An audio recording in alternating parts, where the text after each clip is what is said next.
I have the privilege of meeting with a lot of pastors at various conferences around the country, and as I have the opportunity to speak to some of these conferences, I'll often raise this question. I say, would you write down what are the 4 or 5 most important offerings of your church that are helping your people in spiritual formation? And they'll write those down.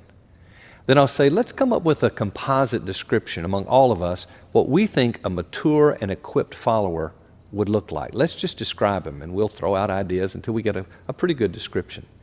And then I'll say, let's now look at our lists that we have written down. Let's look at each list and ask the question, do we really believe that what we're offering in our church, and I'm sure they include preaching and small groups and Sunday school, do we really believe that it's taking people to this destiny of becoming a mature and equipped follower of Christ?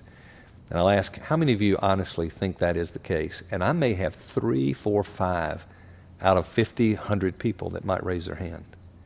And what we're saying is, we know these things help people in spiritual formation, but not necessarily taking them to the place of becoming the mature and equipped followers that we need to be seeing in their spiritual formation.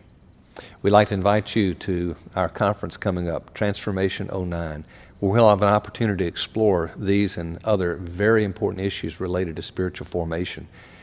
You know, as we look around today, we're hearing a lot about spiritual formation. I know the work Reveal that's come out and to talk about these are the realities of what's happening in church today.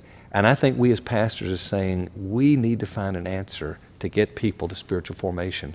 Well, we really honestly do believe that over the years that we've come to grips with some tools and understandings about spiritual formation that in our own experience we think have proven to be what we have been looking for over the years. And we'd love to share that. The plan that we're talking about has to do with something called Life on Life missional discipleship. It's coaching and teaching leaders how to labor in the lives of a few until they take those people to that destination that we're looking for in spiritual formation. This past year, we've probably had about 300 or so churches that have been in contact with us at Perimeter to just ask us and inquiring about subjects such as missional equipping. How do you do that today? And what we're calling Life on Life missional discipleship. How do you take people in spiritual formation? And what about leadership development? And we're looking forward to sharing some of the things that God has at least helped us through these years learn about these areas. You know, we've been 32 or now moving into our 33rd year as a church, and we've never hosted a conference such as this, nothing of its type. And our elder leadership said, you know, maybe this would be important now. I know we don't market things to other churches, and that's not our intention, but we do want to help. And if these many churches are coming asking, let's try to provide a forum to do that. And that's why we're offering Transformation 09.